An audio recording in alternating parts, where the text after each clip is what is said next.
Hello friend, स्वागत है आपका हमारे चैनल फार्मासिस्ट एक्टिवेशन 1155 में। आज हम डिस्कस करेंगे अपने बीफॉर्म थर्ड सेमेस्टर में माइक्रोबायोलॉजी सब्जेक्ट, जिसमें हमारी यूनिट सेकंड चल रही थी। उसमें हमने इससे पिछले लेक्चर में डिस्कस किया था बायोकेमिकल टेस्ट यानी कि IMBIC टेस्ट। वो हमारा लेक्चर 4 था। वो वाला लेक्चर यदि आपने ना देखा हो तो इस वीडियो के डिस्क्रिप्शन बॉक्स में मिल जाएगा। प्लीज़ सबसे पहले आप वो लेक्चर देखें, उसके बाद ये लेक्चर देखें, आपके लिए बहुत ही अच्छे से समझ में आएगा। आप लोगों से रिक्वेस्ट है हमारी कि आप हमारी जो भी वीडियो देखते हैं उनकी प्लेलिस्ट में जाकर के सारी वीडियोस के नोट्स आप जो भी वीडियो देखें उसके नोट्स स्टेप बाय लिखते रहें अपनी कॉपी में, जिससे कि आपके लिए एग्ज़ाम के टाइम याद करने में काफ़ी हेल्प होगी और कोई भी प्रॉब्लम नहीं होगी उस समय याद करने में। तो इस वजह से मैं आपसे बोल रहा हूँ कि आप प्रॉपर नोट्स अपनी कॉपी में लिखते रहें। इसी वीडियो को स्किप कर करके आप नोट्स लिखते रहें।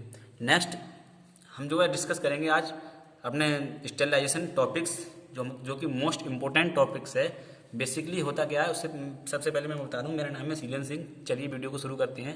ये जो मोस्ट इम्पोर्टेंट टॉपिक है हमारा स्टेरिलाइजेशन, ये जो टॉपिक्स है हमारा, ये बहुत ही इम्पोर्टेंट टॉपिक्स है। ये 10 मार्क्स में आ सकता है।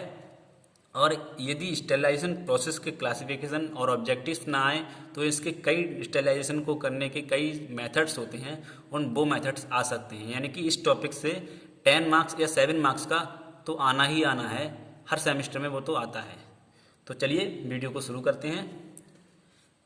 टॉपिक हमारा स्टेरिलाइजेशन। सबसे पहले हम इसका स्टेरिलाइजेशन का इंट्रोडक्शन देखते हैं। तो इंट्रोडक्शन क्या होता है?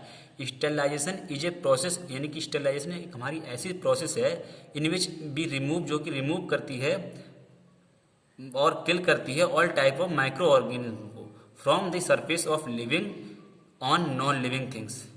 यानी कि स्टेरिलाइजेशन हमारी ऐसी प्रोसेस है जो कि रिमूव करती है और किल करती है जो हमारे सभी टाइप्स के माइक्रो ऑर्गेनिज्म बैक्टीरिया हमारे होते हैं, उनके लिए किल करती है या फिर रिमूव करती है। सरफेस, जो कि सरफेस पे होते हैं, लिविंग थिंग हो या नॉन लिविंग थिंग्स हो। The growth of micro organism can be control to basic base. इसके लिए कंट्रोल करने के लिए 2 बेसिक बेस है हमारे, जैसे कि बाय आइदर किलिंग दी माइक्रोब्स, या तो माइक्रोब्स जो हमारे हैं उनके लिए डायरेक्ट किल कर दिया जाए, यानी कि मार दिया जाए और इस प्रोसेस के लिए हम साइडल प्रोसेस बोलते हैं। ये साइडल प्रोसेस इसलिए बोलते हैं जैसे कि हमारे आपने टर्म सुनी होंगी, बैक्टीरियोसाइडल हो गया, फंगिसाइडल हो गया। यानी कि इसका मतलब वो वहाँ पर जो भी हमारा प्रोडक्ट है बैक्टीरियोसाइडल या फंगिसाइडल जो भी है हमारा, वो बैक्टीरिया को बिल्कुल मार रहा है, माइक्रोब्स या माइक्रो ऑर्गेनिज्म को बिल्कुल किल कर रहा है, मार रहा है। नेक्स्ट हमारा इसमें second base, by inhibiting the growth of microbe, यानी कि या फिर उसकी कंट्रोल कर स्टेरिलाइजेशन को कंट्रोल माइक्रोब्स को कंट्रोल करने के लिए या तो उसकी ग्रोथ बिल्कुल रोक तो सकते हैं। यानी कि अगर यदि हम बैक्टीरिया को मार नहीं सकते तो उसकी ग्रोथ जो हो रही है उसे हम रोक तो सकते हैं। तो उस प्रोसेस को हम स्टैटिक प्रोसेस बोलते हैं। जैसे कि इसका भी टर्म्स कई होती हैं, जिसकी बैक्टीरियोस्टैटिक्स वगैरह वगैरह होती, कई टर्म्स होती हैं।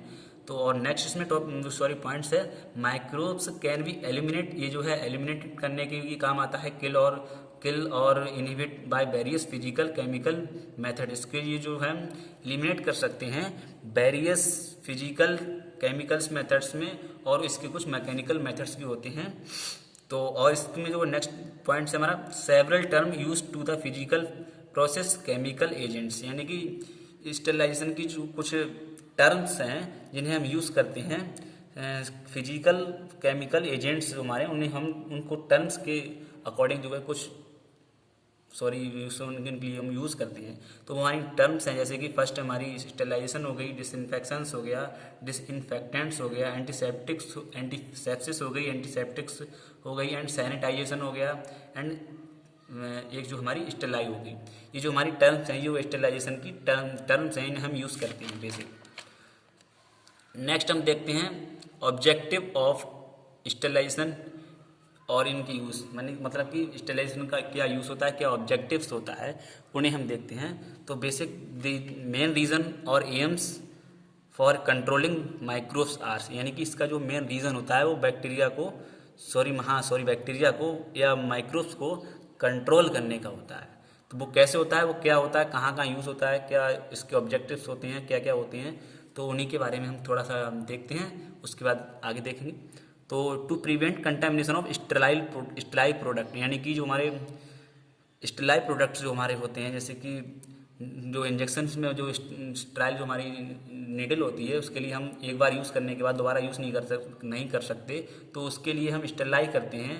उसके लिए हम जैसे दोबारा स्टेरलाइ करने के बाद हम दोबारा उसे यूज़ कर सकते हैं। जैसे कि उसके लिए हॉट वाटर यानी खौलते हुए पानी में हॉट वाटर में यदि हम उसके लिए 20 मिनट तक पड़ा रहने दें उसी नीडल के लिए, तो उसके लिए हम इमरजेंसी कंडीशन में, जैसे कि हमारे लिए नीडल्स दूसरी नहीं मिल रही है, तो उस नीडल को हम यूज़ कर सकते हैं उसी नीडल्स के लिए। नेक्स्ट है हमारा इसमें टू प्रिवेंट ट्रांसमिशन। ये जो है ट्रांसमिशन के भी काम आता है, जैसे कि pathogenic micro organism like corona virus, TB, leprosy, bacteria etcetera, जो कि जैसे कि हमारे पैथोजेनिक्स का मतलब हुआ यानी कि जो हमारे लिए जो भी माइक्रो ऑर्गेनिज्म हमारे लिए बीमार कर सकते हैं, उनके लिए स्टेलाइजेशन प्रोसेस करने के बाद जो हमारा प्रोडक्ट होता है उसे हम जैसे यूज़ करने के बाद वहाँ पर भी इसका यूज़ होता है स्टेलाइजेशन का, जो कि बीमार हो कर सकते हैं हमारे लिए जो भी हमारे होते हैं, जैसे टीबी है, लेप्रोसी है, तो वहाँ पर इनका भी बहुत बड़ा रोल होता है ऐसे माइक्रो ऑर्गेनिज्म को स्टेलाइज करने के लिए। नेक्स्ट हमारा to prevent decomposition of spoilage of food, यानी कि जो हमारा कोई भी मतलब फूड है उसे सड़ने से बचाने के लिए भी ये इसका यूज़ करते हैं प्रोडक्ट लाइक, जैसे कि मिल्क हो गया, ब्रेड हो गया, जैम हो गया, एक्सेट्रा हो गया। नेक्स्ट हमारा to prevent unwanted microbial contamination, जैसे कि कुछ हमारे अनवांटेड जो कि हमारे लिए ऐसे माइक्रोबियल जो कि हमारे लिए नहीं चाहिए, उनके लिए भी ये स्टेलाइज करने में इनका यूज़ होता है। एंटीबायोटिक्स हो गए, जैसे कि जिसमें कुछ हमारे pharmaceutical enzymes, vitamins and other industrial process में इसका यूज़ होता है। To prevent contamination of aseptic area, और इसके लिए इसका यूज़ हम एसेप्टिक एरिया जो हमारा होता है वहाँ भी इसका यूज़ होता है, उसका जो वहाँ पर कोई भी कंटामिनेशन ना हो, हमारा जो यहाँ पर जो क्या होता है, which are use for the preparation of sterile dosage form sterility testing, यानी कि जहाँ पर हमारी स्टेराइल डोसेज फॉर्म बनती हैं और जो है स्टेरिलिटी टेस्ट होता है, उसका स्टेरिलिटी टेस्ट जो हमारा होता है वहाँ पर भी इसका बहुत बड़ा यूज़ होता है, इसका रोल होता है स्टेलाइजेशन का, जिससे कि हमारा वहाँ पर कोई भी कंटामिनेशन ना हो। To prevent contamination of unwanted microbes in pure culture and other microbiological experiment, और इसका जो है कुछ हम यूज़ कहाँ मतलब माइक्रोब्स को प्योर कल्चर जो हमारा होता है वो प्योर कल्चर जो भी हमारा कल्चर होता है, न्यू कल्चर बनता है हमारा, कोई भी मीडिया में बनाते हैं तो उसके लिए भी हम इस सुरक्षित रहे, उसमें कोई भी माइक्रोब्स प्रेजेंट ना हो या कोई भी माइक्रोबियल उसमें बैक्टीरिया ग्रो ना करे, वहाँ पर भी हम स्टेरिलाइजेशन प्रोसेस का यूज़ करते हैं फॉर जैसे कि एक्सपेरिमेंट के रूप में जो होता है उसी में हम इसका स्टेलाइजेशन का यूज़ करते हैं। नेक्स्ट हमारा टॉपिक है इसी में क्लासिफिकेशन और टाइप्स ऑफ स्टेलाइजेशन मेथड्स, यानी कि जो भी हमारा स्टेलाइजेशन होता है उनके प्रोसेस, जो हमारी स्टेलाइजेशन करने की प्रोसेस के कुछ मेथड्स होते हैं, उन मेथड्स का क्लासिफिकेशन क्या है उसी के लिए बारी बारी समझेंगे। क्लासिफिकेशन कितने टाइप्स का होता है और किस क्लासिफिकेशन में क्या आता है, तो सिंपली जो इसका मेथड्स है वो 3 टाइप्स का होता है, physical methods, chemical methods and mechanical methods. First is physical methods में क्या क्या आता है। फिजिकल मेथड्स में ड्राई हीट स्टेलाइजेशन आता है, इसमें कि ड्राई हीट स्टेलाइजेशन में sunlight, red heat, flaming, hot air oven, incineration et cetera, ये जो हमारे ये मेथड्स हैं ये ड्राई हीट स्टेलाइजेशन में और फिजिकल मेथड्स हैं ये। एंड मॉइस्ट हीट स्टेलाइजेशन में क्या आता है फिजिकल मेथड्स में, पॉस्चराइजेशन हो गया हमारा, स्टीम हो गई हमारी, steam under normal pressure and steam under high pressure, जो कि हमारा ऑटोक्लेव में ये प्रोसेस होती है, इसे हम मॉइस्ट हीट स्टेलाइजेशन बोलते हैं और ये हमारा फिजिकल मेथड्स में आता है। नेक्स्ट हमारा इसी में आता है रेडिएशन। रेडिएशन में जैसे हमारी यूवी रेस हो गई, एक्स रेस हो गई, बाई रेस हो गई, एक्सेट्रा, ये जो हमारी रेस होती हैं ये रेडिएशन के कैटेगरी में आती हैं और ये हमारी फिजिकल मेथड्स में आती हैं। नेक्स्ट हमारा केमिकल मेथड है। केमिकल मेथड में हमारा गैसेस हो गई, जैसे कि formaldehyde, ethylene, oxides and liquids हमारी केमिकल मेथड्स में हो गए। लिक्विड्स में हमारे अल्कोहल हो गए, एल्डिहाइड हो गए, फिनोल्स हो गए, हेलोजेंस हो गए, हैवी मेटल्स हो गई, surfactant, dyes, oxidising agents et cetera. And ये हमारी जो है गैसेस और लिक्विड्स जो हमारी हैं ये केमिकल्स मेथड्स में आती हैं। नेक्स्ट हमारी होगी मैकेनिकल्स मेथड्स, ये हमारा थर्ड मेथड है। Generally include filtration of following types. ये जो मैकेनिकल मेथड है ये फिल्ट्रेशन के टाइप्स में है, मतलब ये फिल्ट्रेशन में होता है। जैसे कि फर्स्ट हमारा एसिबेस्टस फिल्टर हो गया, इसमें हमारा साइड्स फिल्टर आता है। एंड साइंटर्ड ग्लास फिल्टर हो गया, इसमें हमारा मॉर्टन फिल्टर आता है।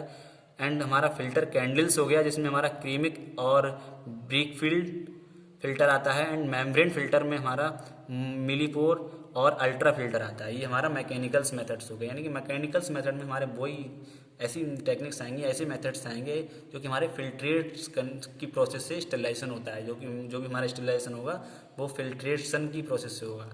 नेक्स्ट इसमें कुछ टर्म्स हैं दो, इन्हें हम डिफाइन करते हैं, जैसे कि डिसइंफेक्शन। तो disinfection it is a process, ये ऐसी प्रोसेस है जो कि डिस्ट्रक्शन और रिमूवल करती है माइक्रोबियल के लिए, और कैपेबल रखती है producing and infections. And disinfectants क्या होता है कि जो है केमिकल्स होते हैं दैट किल्स, जो कि हमारे लिए जो कि किल करते हैं वेजिटेटिव माइक्रो ऑर्गेनिज्म को।